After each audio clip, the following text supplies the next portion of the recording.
देखो अब नेक्स्ट आपको दिया है यहाँ पर क्या, वॉल्यूम वॉल्यूम रिलेशनशिप। ठीक है, यानी आपको वन ऑफ द रिएक्टेंट्स का वॉल्यूम दिया जाएगा और वन ऑफ द प्रोडक्ट्स का वॉल्यूम पूछ लिया जाएगा, सिंपल सा।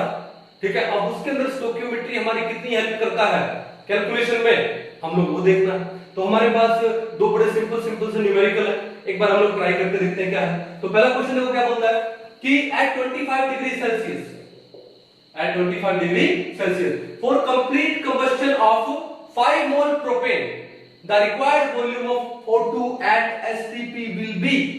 तो इसका मतलब आपको रिएक्शन दिया नहीं गया है, आपको खुद को रिएक्शन लिखना है। तो आपको क्या बोला, for complete combustion of propane, propane का फॉर्मूला क्या होगा, C3H8 और ये क्या होती है, गैस होती है, और कंबस्शन करना है इसका मतलब O2 के साथ में। ठीक है, कंबस्शन करना है, हीट कर दो। ठीक है, the required volume of O2, तो देखो पहले हाइड्रोकार्बन है, हाइड्रोकार्बन के कंबस्शन से, कंप्लीट कंबस्शन से क्या मिलता है, CO2 प्लस में वाटर मिलता है। तो आपको क्या मिलेगा, आपको मिलेगा CO2 गैसियस में प्लस में वाटर, ये भी क्या गैसियस में। अब आपको क्या करना, this is the skeletal reaction, now you have to balance it, you have to balance it. तो बैलेंस कैसे करें, कितने कार्बन है 3, तो यहां कितना है 1, तो 3 से मल्टीप्लाई कर दो। कितने हाइड्रोजन है 8 और यहां पर कितने हैं 2, 4 से मल्टीप्लाई किया तो 4 टू द 8 हो गया। अब क्या बचा, ऑक्सीजन। तो प्रोडक्ट में देखो कितने ऑक्सीजन है 4, 4 प्लस 6, 3 into 2 6 कितना हुआ 10, तो ये कितना हो जाएगा 5O2, 5O2 कितना हो गया 10 हो गया। Now the reaction is complete. तो रिएक्शन को भी हमने बैलेंस कर लिया। अब उसके बाद स्टोइकियोमेट्री देखो, कितने मोल दिखाई दे रहे हैं 1, कितने मोल ऑक्सीजन ले रहा है 5 मोल, कितने मोल CO2 प्रोड्यूस हो रही है कितनी 3 मोल, और कितने मोल वाटर वेपर प्रोड्यूस हो रहे हैं कितने 4 मोल। तो this is the stoichiometry of the reaction. अब हम देखना चाहते हैं कि ये स्टोइकियोमेट्री है हमारी कैलकुलेशन में कैसे हेल्प करती है। आपको दे रखा है STP, इसको भूलना मत, क्योंकि STP पे ही किसी गैस का 1 मोल 22.4 लीटर होगा। क्लियर है, तो देखो अब क्या क्या पूछा है, देखो at 25 degree Celsius for complete combustion of 5 mole propane, आपको एक तो प्रोपेन की बात हो रही है, the required volume of O2, तो साथ से तो ये दो की बात हो रही है भाई कि 5 मोल प्रोपेन के लिए कितने रिक्वायर्ड क्या है मोल है O2 के लिए, तो सिंपल है वॉल्यूम निकालना आपको। तो भैया बात देखो, पहले तो नंबर ऑफ मोल्स से बात कर ले, डायरेक्ट दिया हुआ यहां पे कि 1 मोल ऑफ प्रोपेन को कितने O2 चाहिए 5 मोल चाहिए, और आपको प्रोपेन कितना दे दिया है 5, 5 को कितना चाहिए फिर 5 into 5 कितना हो गया 25 मोल्स, सिंपल। अब देखो STP पे किसी गैस का 1 मोल किसके इक्वल होता है 22.4 लीटर, तो क्या लिखोगे वॉल्यूम ऑफ किसका O2 एट STP कितना आ जाएगा 25 into मोल, 1 मोल कितना हो जाएगा 22.4 लीटर, किस पे एट STP पे। अब 25 को 22.4 से मल्टीप्लाई कर लो, आपका आंसर आ जाएगा। अब ये मल्टीप्लाई करना भी बता देता हूं, तो मैं बड़ा सिंपलीफाई में भी मल्टीप्लाई करता हूं। देखो मेरा तरीका क्या है, वही सेम कहानी, ये 22.4 है, इसको तोड़ दो, कैसे तोड़ दूं 20 प्लस में 2.4, देखो मैं क्या करता हूं 25 बाहर है, अंदर क्या बचा 20 प्लस में 2.4, ये तो बचा। अब 2.4 को भी मैं तोड़ देता हूं, कैसे 2 प्लस में 0.4।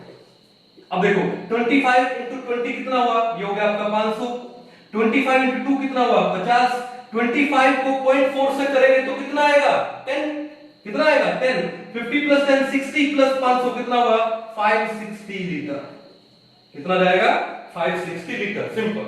ये मेरा तरीका है, और आपका कोई और तरीका हो सकता है इससे भी सिंपल हो, तो वो तरीका आप इस्तेमाल करके देखो, आपका आंसर आ जाएगा इसे।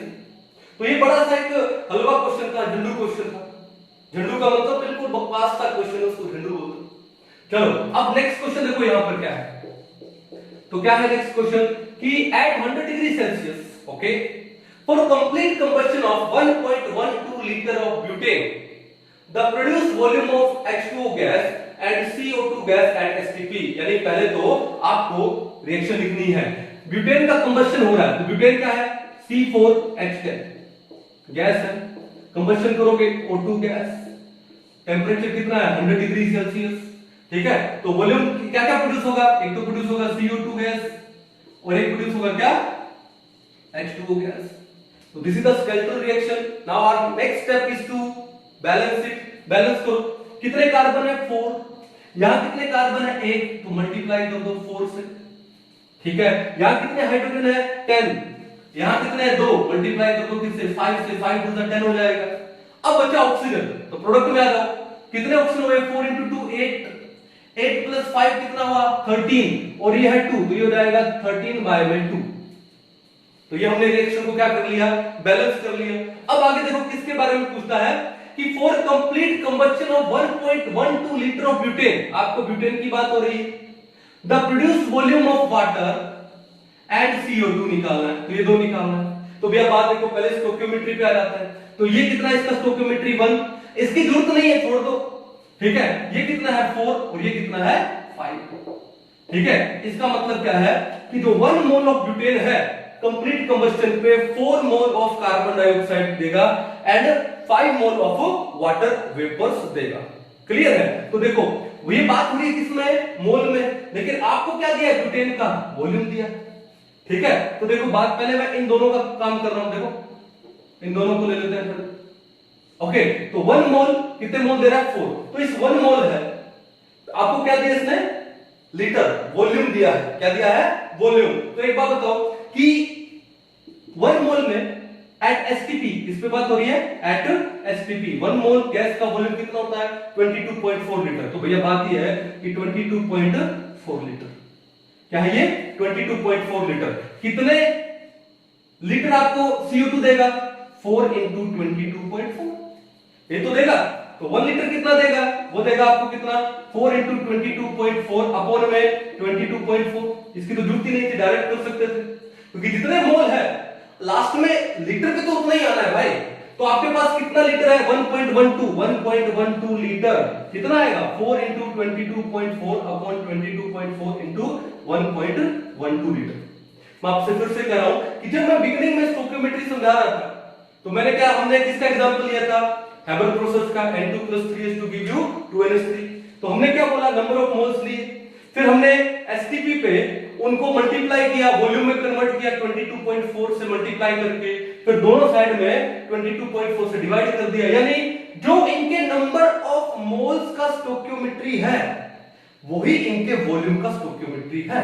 तो आपको इसको बार बार 22.4 लीटर से मल्टीप्लाई करने की जरूरत नहीं है। कब, जब आपके पास गैसियस रिएक्टेंट या गैसियस प्रोडक्ट हो तब। लिक्विड में नहीं लेना, किसमें लेना है, गैस में। क्यों, क्या बोला कि 1 mole of any gas is equal to 22.4 litre at STP. Liquid नहीं होता, गैस होता। तो आपको ये 22.4 लीटर लेने की जरूरत ही नहीं थी। कहानी समझ गए। तो डायरेक्ट क्या करोगे, यही मोल का रेशो है और यही इनके वॉल्यूम का रेशो है, यही इनके वॉल्यूम का। तो डायरेक्ट हो गया कि 1 लीटर ब्यूटेन आपको कितने लीटर CO2 दे रहा है 4 लीटर। तो आपको ब्यूटेन कितना दिया 1.12 लीटर, तो कितना देगा ये 4 into 1.12 लीटर। सोल्व कर लो, कितना जाएगा 4.48 लीटर।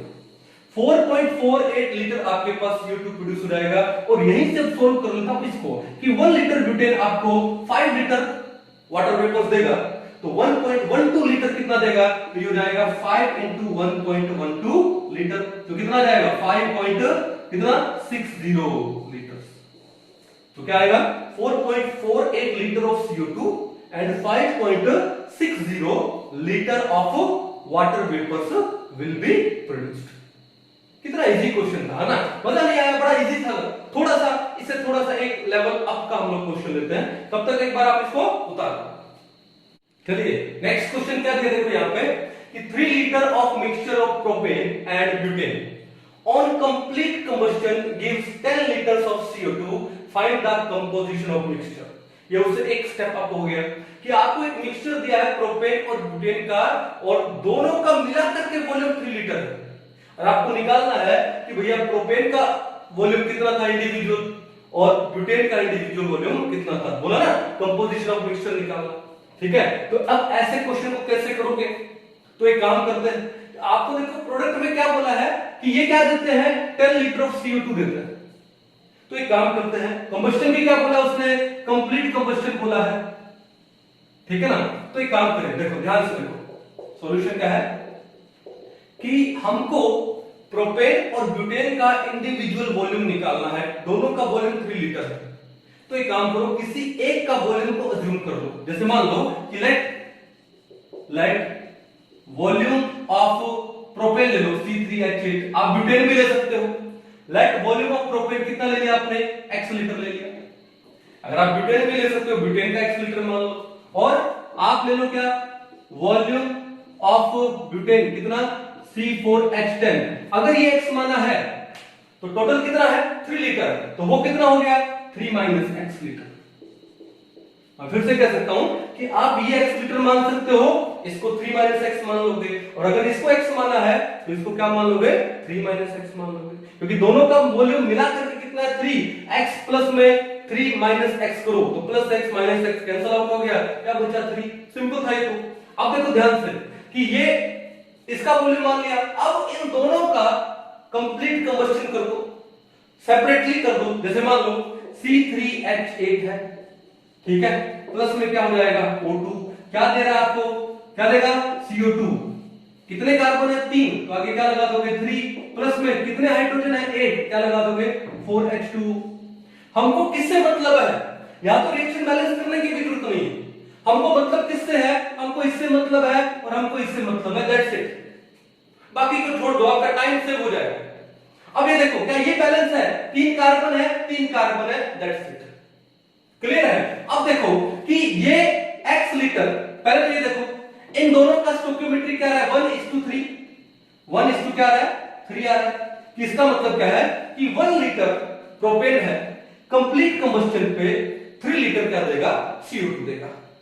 3 लीटर क्या देगा, CO2। हो गया ना वॉल्यूम वॉल्यूम रिलेशनशिप, ठीक है। अगर 1 लीटर प्रोपेन कंप्लीट कंबस्शन पे 3 लीटर CO2 देता है, मैं लीटर लगा देता हूं आगे, तो आपको कितना वॉल्यूम है प्रोपेन का, x लीटर। तो x लीटर आपको कितना देगा, ये आपको देगा कितना, 3x लीटर क्या, CO2। ठीक है, एक तो ये आ गया हमारे पास। अब यहां सोल्व करते हैं, ये रिएक्शन लिख लेते हैं क्या, C4H10 प्लस में O2, कंप्लीट कंबस्शन पे कितने कार्बन है, 4, तो देगा 4CO2, प्लस में कितने हाइड्रोजन है, 10, देगा 5H2। हमको किससे लेना देना है, हमको इस ब्यूटेन से और हमको इस कार्बन डाइऑक्साइड से लेना देना है, बाकी को छोड़ दो। क्या ये बैलेंस है, 4 कार्बन है, 4 कार्बन है, दैट्स इट। तो इसका मतलब स्टोइकियोमेट्री क्या हुआ, ये 1 लीटर और ये कितना हुआ, 4 लीटर। यानी 1 लीटर ब्यूटेन है, कंप्लीट कंबस्शन पे 4 लीटर आपको कार्बन डाइऑक्साइड देगा। तो अब आपके पास ब्यूटेन है कितना, then 3 - x litre butane on complete combustion कितना देगा, 4 × 3 - x लीटर CO2 देगा, देगा ना।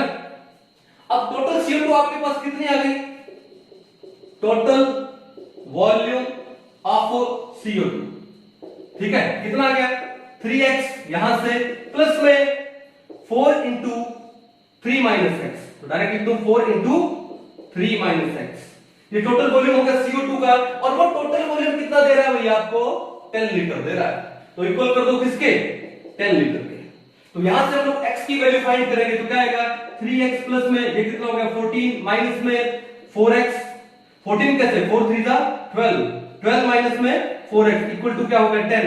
3x - 4x माइनस x, ये 12 प्लस का वहां जाके माइनस का होगा, तो 10 - 12 -2, माइनस से माइनस कैंसिल आउट हुआ, तो x की वैल्यू कितनी आई, 2। और x क्या था हमारे पास, x था वॉल्यूम ऑफ प्रोपेन। तो आपके पास क्या आया है, आपके पास आया क्या, वॉल्यूम ऑफ C3H8 कितना आ गया, x, और वो x क्या था, 2, तो ये हो गया आपका 2 लीटर। तो टोटल वॉल्यूम कितना था, 3 लीटर। 3 लीटर में से 2 लीटर तो प्रोपेन ही है, तो फिर ब्यूटेन कितना बचा, 1 लीटर। तो क्या लिखोगे, वॉल्यूम ऑफ C4H8 क्या था, 3 - x, 3 - 2 कितना, 1 लीटर। तो इसका मतलब ये जो मिक्सचर था प्रोपेन और ब्यूटेन का 3 लीटर का, तो उसमें 2 लीटर तो आपके पास क्या था, प्रोपेन था, और 1 लीटर आपके पास क्या था, ब्यूटेन था। कितना इजी हो गया ये क्वेश्चन, किससे, स्टोइकियोमेट्री से। तो स्टोइकियोमेट्री में हमने क्या देखा कि मास और मास में रिलेशनशिप हो, मास वॉल्यूम में हो और वॉल्यूम वॉल्यूम में हो, तो हमारी जो कैलकुलेशन है इजी हो जाती है। तो स्टोइकियोमेट्री हमको क्या देती है? एक क्वांटिटेटिव रिलेशनशिप देती है between reactants and products in terms of mass, molecules, फिर number of moles and volume. ठीक है, तो आपको समझ आया स्टोइकियोमेट्री का कॉन्सेप्ट? ठीक है, तो एक बार इसको उतार लीजिए। प्रीवियस ईयर में जो एक दो क्वेश्चन जो भी आया होगा हम लोग एक बार सोल्व करके देखते हैं। इसको एक बार उतार, चलिए एक दो क्वेश्चन करते हैं प्रीवियस ईयर के, किसके ऊपर? स्टोइकियोमेट्री वाले क्वेश्चन। पहला क्वेश्चन देखो ध्यान से, the mass of carbon anode consumed giving only CO2 in the production of 270 kg of aluminium metal from bauxite by the whole process is। देखो जब आप क्लास 12 में मेटलर्जी वाला एक चैप्टर आता है, तो मेटलर्जी वाले चैप्टर के अंदर एक प्रोसेस आता है, कौन सा? Whole process. ठीक है ना, तो होल प्रोसेस में वो एल्यूमिनियम निकालते हैं वहां से, है ना, तो वो आपको एक रिएक्शन दे रखी है यहाँ पे, और उसमें पूछा है, देखो रिएक्शन क्या है कि 2Al2O3 प्लस में 3C give you 4Al plus में 3CO2, और आपको क्या बोला है? The mass of carbon anode consumed, आपको ये कार्बन का मास निकालना है, और आपको दिया क्या है? In the production of 270 kg of aluminium metal. ये जो एल्यूमिनियम मेटल प्रोड्यूस होती है, कितनी प्रोड्यूस हो रही है? 270 kg। बस आपको इन दोनों में रिलेशन देखना है, कहानी समझ आ गई ना? तो इसका मास दिया हुआ है, इसका मास निकालना है, कौन सा हो गया? मास मास रिलेशनशिप हो गया। ठीक है, तो मैं काम करता हूं, पूरी रिएक्शन लिखने की मेरे को जरूरत है नहीं, जो जो मेरे को चाहिए मैं सिर्फ उसको ले लेता हूं ताकि मेरा टाइम बच जाए और मेरे लिए इजी हो जाए कैलकुलेशन। तो क्या आया? 3C आपको क्या दे रहा है? 4Al दे रहा है। अब मैं बैक चलूंगा क्योंकि आपको प्रोडक्ट दिया हुआ है, प्रोडक्ट का मास दिया है, रिएक्टेंट का पूछना है। क्लियर है? तो एक चीज देखो यहाँ पे बात किसकी हो रही है? मास की हो रही है, क्योंकि ये भी सॉलिड है, एल्यूमिनियम भी सॉलिड है।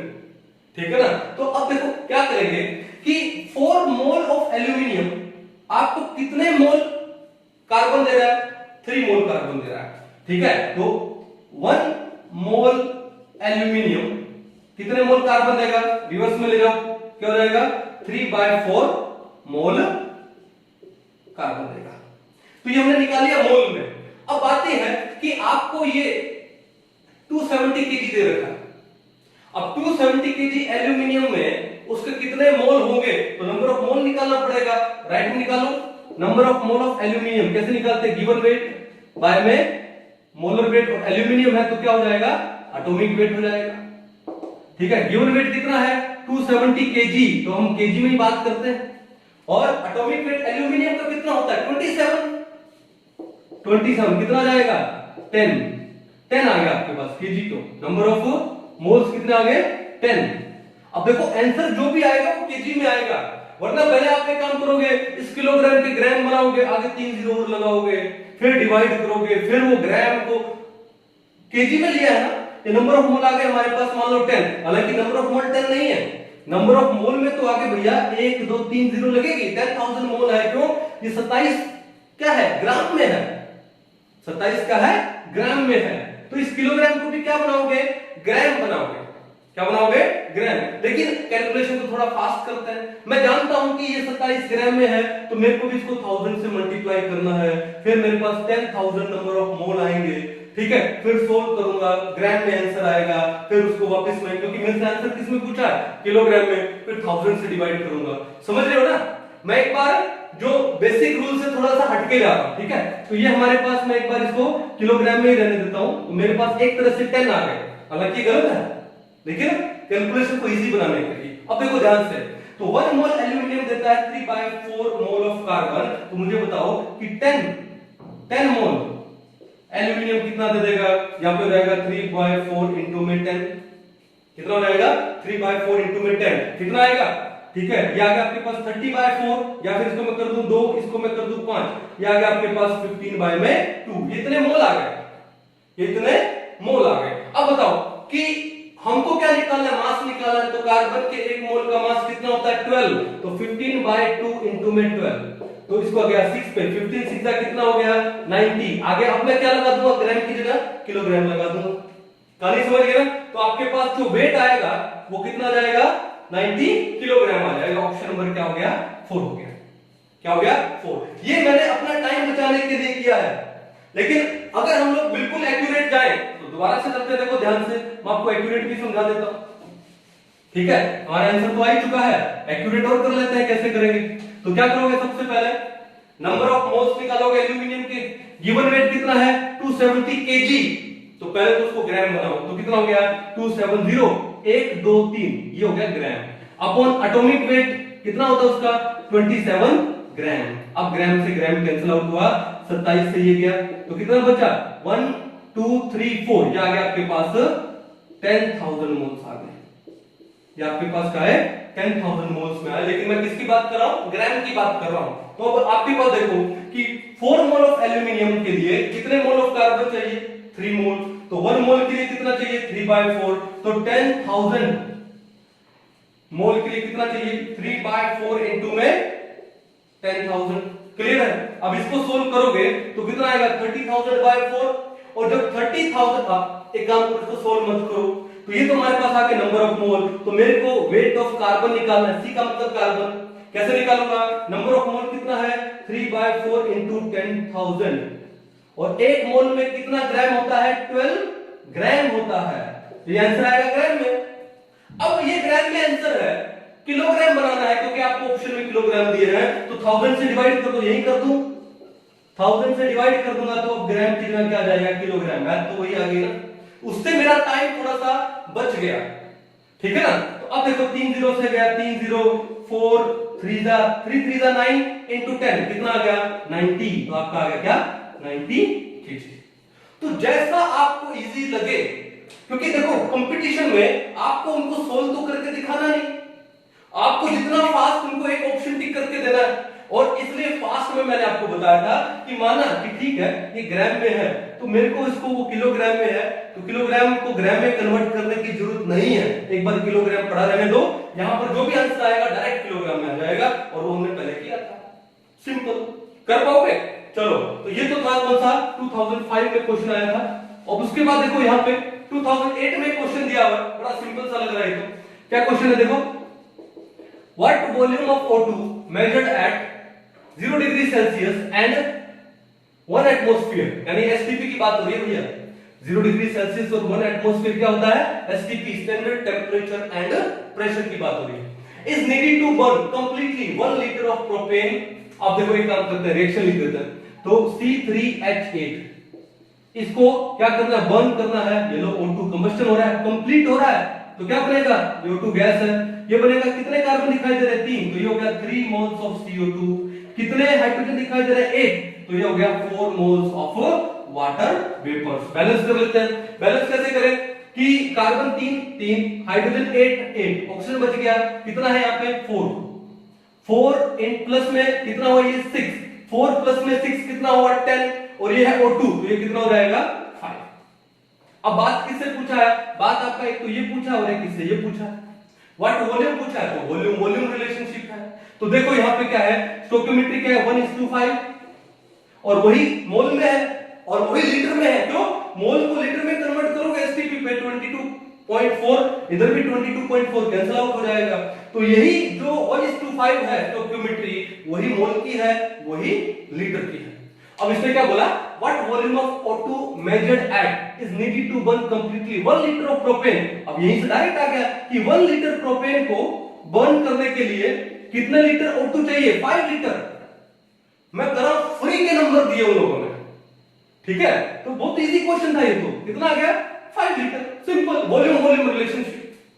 तो देखा आपने कि एग्जाम में कैसे क्वेश्चन आते हैं, तो स्टोइकियोमेट्री का कितना बड़ा रोल है आपके कैलकुलेशन को इजी करने के लिए।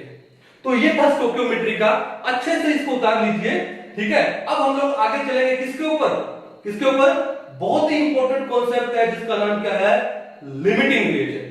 क्या नाम है लिमिटिंग रिएजेंट, अच्छे से उतार लो, फिर हम लोग लिमिटिंग रिएजेंट पढ़ते हैं। तो अब आगे जो हम लोग पढ़ने वाले हैं वो क्या पढ़ने वाले हैं, लिमिटिंग रिएजेंट। बड़ा ही इंपॉर्टेंट कॉन्सेप्ट है भैया, ठीक है, most of the time question देता है एग्जाम में, तो ध्यान से पढ़ना इसको। क्या बोले हम लोग, लिमिटिंग रिएजेंट, क्या लिखते हैं शॉर्ट में LR, कि लिमिटिंग रिएजेंट क्या होता है, ठीक है। तो इसको बताने से पहले मैं आपको एक कहानी सुनाता हूं जो नॉर्मली हम लोगों के साथ होती है। तो कहानी ये है कि एक बात बताओ, आपने बहुत सारी शादियां अटेंड की होगी अपने परिवार के अंदर या अपने रिलेशन में दोस्तों के।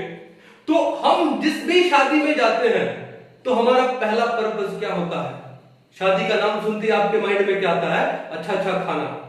भाई मैं शादी में जाता हूं तो मेरा पहले माइंड में ये आता है कि बहुत बढ़िया खाने को मिलेगा। राजस्थान में आप जानते हो कि खाने की तो क्वालिटी शानदार है, ठीक है, हर एक आइटम गजब होता है ना। तो शादी का माइंड में आती क्या आता है? खाना। अब क्या हुआ कि हम मान लो एक शादी में गए, ओके, तो शादी में हमने क्या किया कि हम लोग डिनर कर रहे हैं, तो मैंने एक प्लेट उठाई और उस प्लेट में मैंने मान लो 2 पूरी रख दी और एक मैंने थोड़ा सा कोई पनीर का सब्जी, आई एम प्योरली वेजिटेरियन, तो भाई पनीर का थोड़ा सब्जी डाल दी। अब क्या हुआ कि जब मैं उसको खाने लगा तो हुआ क्या? सब्जी खत्म हो गई। क्या हुआ? सब्जी फिनिश हो गई और मेरी एक पूरी बाकी है।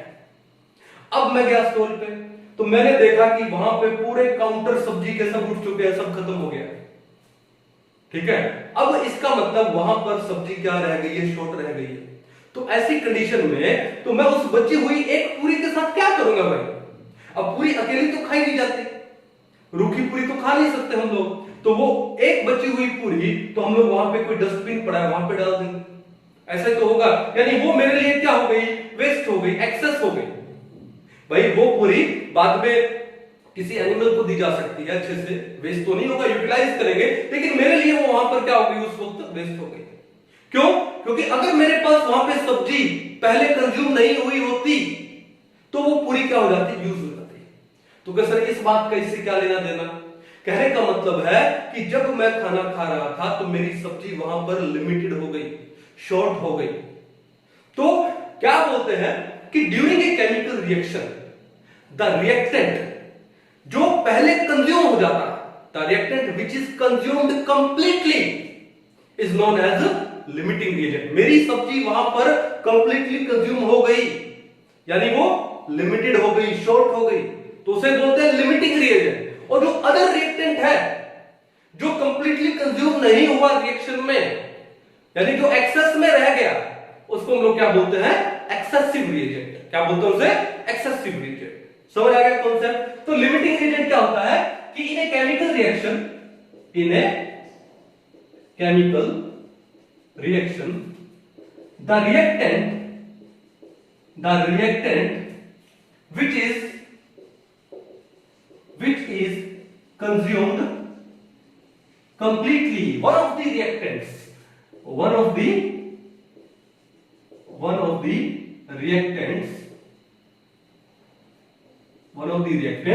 which is consumed completely, completely is known as limiting reagent। क्या बोलते हैं उसको? is known as limiting reagent, या शॉर्ट में इसको हम लोग क्या बोल देते हैं? LR। क्या बोल देते हैं? LR। एक केमिकल रिएक्शन में जो रिएक्टेंट कंप्लीटली कंज्यूम हो जाएगा उसको बोलेंगे limiting reagent. And the other reactant which is left in excess, तो दूसरा रिएक्टेंट जो एक्सेस में रह गया is known as क्या बोलते हैं उसको? एक्सेसिव रिएजेंट बोलते हैं। क्या बोलते हैं उसको हम लोग? एक्सेसिव रिएजेंट, या इसको हम लोग शॉर्ट में क्या बोल देते हैं? ER। क्या बोल देते हैं इसको? ER। तो एक केमिकल रिएक्शन में जो रिएक्टेंट कंप्लीटली कंज्यूम हो जाए वो तो है आपका लिमिटिंग रिएजेंट, यानी वो शॉर्ट रह गया, लिमिटेड रह गया, तभी उसको बोला लिमिटिंग रिएजेंट। और दूसरा रिएक्टेंट जो विदाउट रिएक्टेड, अनरिएक्टेड, एक्सेस में रह गया, उसे हम लोग क्या बोलते हैं? Excessive reagent. कहानी समझ आ गई? एग्जांपल लेता है कि बिना एग्जांपल के तो मजा नहीं आएगा ना सर। एग्जांपल ये है कि हमारे पास एक सिंपल सी रिएक्शन है, H2 plus O2 give you H2। तो क्या है? H2 गैस प्लस में O2 gas give you 2H2O gas. Balance कर लेते हैं। O2 2, 4 हाइड्रोजन 2, यहां पे लगा तो 2H2। अब कोई एआईपीएफटी 2009 में कुछ इस टाइप का या 8 में कुछ इस टाइप का क्वेश्चन था, आप लोग देख लीजिएगा।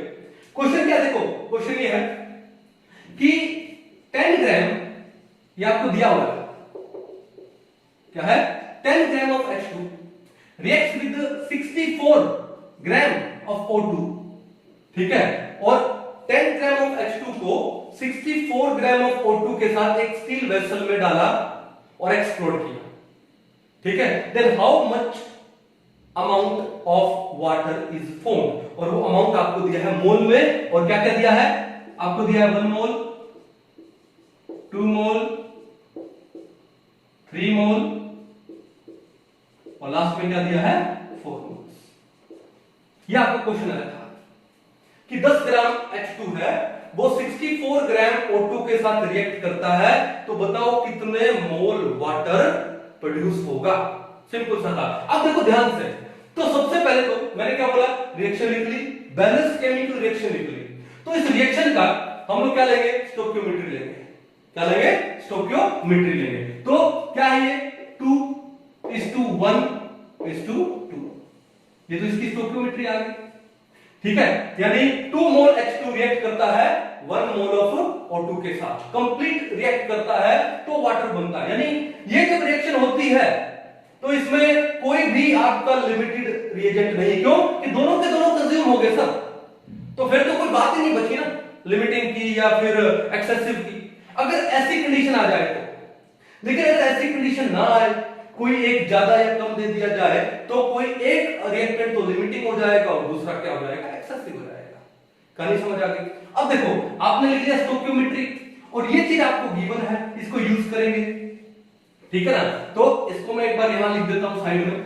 आपको क्या दिया है गिवन में, आपको दिया है 10 ग्राम H2 और 64 ग्राम O2, ये आपको दिया है, इसको यूज करेंगे हम लोग। अब देखो ध्यान से कि 2 मोल H2 रिएक्ट करता है 1 मोल ऑफ O2 से 2 मोल ऑफ वाटर देता है, तो एक काम करते हैं, इनका मास ले लेते हैं। तो H2 का मॉलिक्यूलर मास कितना होता है, मोलर मास कितना होता है 2, और 2 मोल है तो कितना हो जाएगा 4 ग्राम, ठीक है। ये 1 मोल है तो ये कितना हो जाएगा O2 का 32 ग्राम, और वाटर का 18 into 2 कितना हो गया 36 ग्राम। देख सकते हो किससे, law of conservation of mass, 4 + 32 कितना हो गया 36 ग्राम। यानी अगर 4 ग्राम H2 हो और 32 ग्राम O2 हो, तो आपके पास एग्जैक्टली 36 ग्राम ऑफ वाटर बनेगा, leaving no reactants left behind. Clear बात है, ठीक है। अब ये होना चाहिए, ओके। लेकिन आपको दिया है क्या, ये वाली कंडीशन। तो आपसे पूछा क्या है कि वाटर कितना मोल प्रोड्यूस होगा, तो पहले वाटर के ग्राम निकालते हैं। अगर 4 ग्राम H2 रिएक्ट करता है 32 ग्राम इससे, तो इतने ग्राम वाटर बनता है। तो एक काम करते हैं, आपको दिया क्या, अब आते हैं गिवन के ऊपर। आपको दिया है ये 10 ग्राम और आपको ये दिया है 64 ग्राम, ये गिवन है। तो आपको क्या करना है, आपका सबसे पहले काम क्या है, टू फाइंड लिमिटिंग रिएजेंट। पहला काम क्या है, टू फाइंड लिमिटिंग रिएजेंट। अब वो लिमिटिंग रिएजेंट कैसे फाइंड आउट करोगे, आइडिया से। आइडिया कैसे आएगा, तो देखो ध्यान से कि ये 4 ग्राम 32 से करता है, तो फिर ये 1 ग्राम, तो ये 1 ग्राम कितने ग्राम से करेगा 32/4। अब 32/4 कितना हो गया बताओ, 8 ग्राम हो गया ना। अगर ये 4 ग्राम H2 32 ग्राम O2 से रिएक्ट करता है एग्जैक्टली, तो 1 ग्राम कितने से करेगा 32/4 यानी 8 ग्राम। अब आपको गिवन कितना है, ये गिवन आपको 10 ग्राम और ये 64 ग्राम। अगर 1 ग्राम H2 8 ग्राम O2 से रिएक्ट करता है, तो 10 ग्राम कितने से करेगा, 8 into 10 कितने से करेगा, 8 into 10 यानी 80 ग्राम O2 से रिएक्ट करेगा। तो 10 ग्राम, इसको 10 से मल्टीप्लाई किया है तो यहां भी 10 से मल्टीप्लाई करना पड़ेगा। तो 10 ग्राम H2 कितने ग्राम O2 से रिएक्ट करेगा, 8 into में 10 80 ग्राम से। अब देखो 10 ग्राम आपको दिया भी 10 है, तो H2 तो पूरा यूज हो गया 10 का 10, लेकिन उस 10 ग्राम H2 के लिए आपको O2 कितना चाहिए, 80 ग्राम।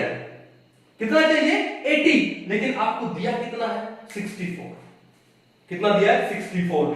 80 ग्राम चाहिए कंप्लीट रिएक्शन के लिए, बट गिवन इज 64। इसका मतलब ये जो O2 है ये आपका शॉर्ट रह गया, लिमिटेड हो गया, तो ये आपका क्या कहलाएगा, लिमिटिंग रीजेंट कहलाएगा।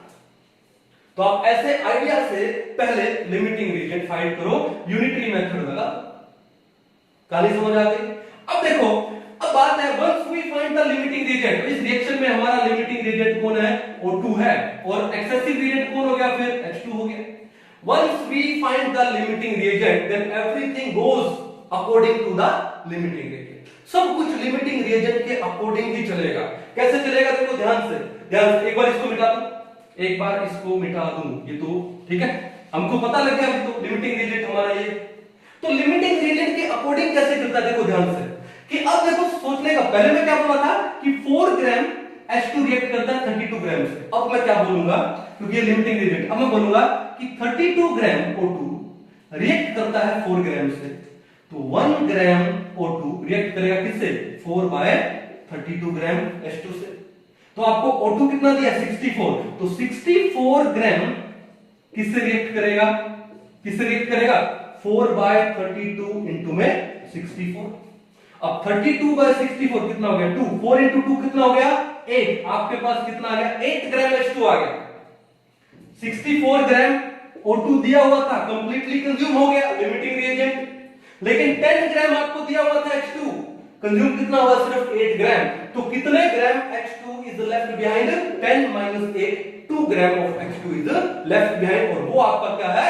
Excessive reagent. ठीक है, अब देखो बात ये है कि 8 ग्राम आपका क्या यूज हो गया? H2 यूज हो गया, यूज हो गया ना। अब देखो 8 प्लस में 64, law of conservation of mass लगा दो। 8 प्लस 64 कितना होता है? 72, यानी 72 ग्राम ऑफ वाटर इज प्रोड्यूस्ड। कितना वाटर प्रोड्यूस हो रहा है? 72 ग्राम। अब 72 ग्राम में मोल कितने होते हैं? मोल कैसे निकालते हैं? Given weight by molar weight. Given weight है 72 और वाटर का मोलर वेट कितना है? 18। 72/18 यानी 4 मोल। आंसर क्या आ गया? Option number D. क्या आ गया? Option number D. कहानी समझ आ गई? कर लोगे अच्छे से, एक बार उतार लो। एक बहुत मजेदार क्वेश्चन आया हुआ है इसका, ठीक है, वो भी सोल्व करो। चलिए, AIPMT 2014 में क्वेश्चन आया हुआ है, मस्त क्वेश्चन है ये भी। क्या बोलते हैं देखो कि 1 gram of magnesium is burnt with 0.56 gram of O2 in a closed vessel. Which reactant is left in excess and how much? तो भैया सबसे पहले आपका काम क्या है? आप बैलेंस केमिकल रिएक्शन लिख लो। मैग्नीशियम को Mg प्लस में O2 बर्न करोगे तो क्या बनेगा? MgO बनोगे, मैग्नीशियम ऑक्साइड बनेगा। तो कितने ऑक्सीजन है? 2। यहां पर कितना? 1, तो यहां लग जाएगा 2 मैग्नीशियम, ये भी क्या हो जाएगा? 2 magnesium, 2 magnesium, 2 magnesium, 2 oxygen, 2 oxygen. तो पहला काम तो है कि बैलेंस केमिकल रिएक्शन लिख लो, क्योंकि हमने लिख ली। अब उसके बाद देखो क्या है कि स्टोइकियोमेट्री देखो यहां पे, ये 2:1:2, 2:1:2, क्लियर है। अब इसका वेट निकालो एक बार, ठीक है, क्या निकालो? वेट। मास देख लेते हैं कैसे आएगा। मैग्नीशियम का कितना दे रखा है? 24 एटॉमिक वेट, तो 2 मोल का कितना हो जाएगा? 48 हो जाएगा। 48 ग्राम मैग्नीशियम कितने ग्राम से? 32 ग्राम O2 से रिएक्ट करता है, तो कितना बनाएगा? 48 प्लस में 32, ये हो जाता है आपका 80 ग्राम। कौन सा यूज किया हमने? Law of conservation of mass हमने यूज किया। सिंपल सी बात थी, ठीक है ना। तो इसने क्या पूछा कि which reactant is left in excess and how much. तो भैया बात इन दोनों की रिएक्टेंट की हो रही है, इसके बारे में तो पूछा ही नहीं, तो इसको छोड़ दो, बस इन दोनों को कंसंट्रेट करेंगे, ठीक है ना। ओके, तो इसको सिंपलीफाई कर सकते हो सिंपल रेशो में। 48:32, 16 के ऊपर दो, तो ये कितना हो जाएगा? 3:2। तो हमारे पास एक सिंपल होल नंबर रेशो आ गया 3:2, यानी 3 ग्राम Mg 2 ग्राम O2 के साथ कंप्लीट रिएक्ट करने पे आपको क्या देता है? MgO देगा। कितना देगा? 3 + 2 5 ग्राम MgO देगा। क्लियर है। अब देखो, अब आते हैं गिवन पे। गिवन क्या बोलता है कि 1 gram of Mg is burned with 0.56 gram O। तो आपको गिवन क्या है? आपको दिया है 1 ग्राम Mg दिया है। क्या दिया है? 1 ग्राम Mg, और ये कितना दिया है? 0.56 ग्राम O2 दिया है, ये तो दिया है। तो अब आपको पहला काम है कि आपको पता लगाना है कि लिमिटिंग रिएजेंट कौन है, क्योंकि सब कुछ किसके अकॉर्डिंग चलने वाला है? लिमिटिंग रिएजेंट के अकॉर्डिंग चलने वाला है। तो लिमिटिंग रिएजेंट कैसे पता लगाओगे हमें? ठीक है, तो एक काम करते हैं कि अगर ये 2 है, पीछे से चल लेते हैं, अगर ये 2 ग्राम O2 है तो उसके लिए कितना मैग्नीशियम चाहिए? 3 ग्राम चाहिए। तो फिर 1 ग्राम के लिए कितना चाहिए? ये चाहिए 3/2। कितना चाहिए? 3/2। तो 0.56 ग्राम के लिए कितना चाहिए? तो 3/2 को मल्टीप्लाई कर देंगे किससे? 0.56। तो एक बार देखते हैं आता है कि नहीं आता। तो 3/2 को मल्टीप्लाई करते हैं, देखो 3/2 इंटू 0.56 मल्टीप्लाई कर ले, कितना आएगा? देखो 2 1 जा, ये कितने पे गया? 0.28। 0.28 को 3 से मल्टीप्लाई करो, कितना आएगा? 4, ये आएगा 0.84, 0.84 ग्राम। इसका मतलब क्या है कि अगर O2 2 ग्राम है तो उसके लिए कितना mg चाहिए? 3 ग्राम। और अगर ये 1 ग्राम है तो ये कितना हो गया? 3/2, यूनिटरी मेथड आ गया। और अगर ये 0.56 ग्राम है जो कि आपको दे चुके हैं ये O2, तो ये कितना चाहिए? कितना दिया है वो बाद में देखेंगे, लेकिन चाहिए कितना? तो ये चाहिए 3/2 इंटू 0.56 यानी 0.84 ग्राम चाहिए। अब देखो ये कैलकुलेशन आ गया, इसको मिटा देता हूं एक बार कि आपको 0.56 ग्राम O2 के लिए 0.56 ग्राम O2 के लिए आपको mg कितना चाहिए? 0.84 ग्राम mg चाहिए। ये कहानी क्लियर है ना? अब देखो ध्यान से कि आपको 1 ग्राम दिया हुआ है और आपको चाहिए 0.84 ग्राम। आपको 1 ग्राम गिवन है, चाहिए कितना? 0.84 यानी कम चाहिए, लेकिन आपको ज्यादा दिया है। तो ये मैग्नीशियम आपका क्या हो गया? एक्सेसिव रिएजेंट हो गया। और ये O2 पूरा का पूरा लग गया, ये क्या हो गया? आपका लिमिटिंग रिएजेंट हो गया। और लकीली लिमिटिंग रिएजेंट के अकॉर्डिंग ही हम लोग चले, सही है ना? तो मैग्नीशियम है 0.56 ग्राम, O2 के लिए 0.84 ग्राम चाहिए था, बट दिया उन्होंने उससे ज्यादा 1 ग्राम दिया, तो हमारा मैग्नीशियम क्या हो गया? एक्सेसिव रिएजेंट हो गया। तो यहां पर क्या लिखोगे? आपका जो एक्सेसिव रिएजेंट है वो कौन है? mg। And how much? भाई आपको दिया कितना है? 1, कंज्यूम कितना हुआ? 0.84 ग्राम। तो 1 में से 0.84 माइनस करो, कितना आएगा? 0.16 gram of mg is left behind in excess. ठीक है, तो ऑप्शन क्या है? ऑप्शन है पहला mg पहला ही ऑप्शन है भाई, 0.16 gram of mg is left behind in excess. तो देखा आपने कितने सिंपल से क्वेश्चन है। अब क्वेश्चन कराने को मैं यहां 50 करवा सकता हूं, मेरा काम था कि मैं आपको सिंपल मेथड बताऊं, वो मैं आपको बता चुका हूं। अब आप बहुत सारे न्यूमेरिकल्स लीजिए, चाहे वो प्रीवियस ईयर में आए हो या आपके पास कोई भी असाइनमेंट हो, और वो न्यूमेरिकल करके देखिए। और अगर किसी न्यूमेरिकल में कोई डाउट आता है तो आप मेरे को भेज सकते हो, मैं आपका डाउट जैसे ही मैं देखता हूं क्लियर करता हूं। ठीक है, आई होप आपको ये लिमिटिंग रिएजेंट का कॉन्सेप्ट बहुत अच्छे से समझ आया होगा। तो इसी उम्मीद के साथ मिलते हैं नेक्स्ट लेक्चर में, तब तक के लिए थैंक यू।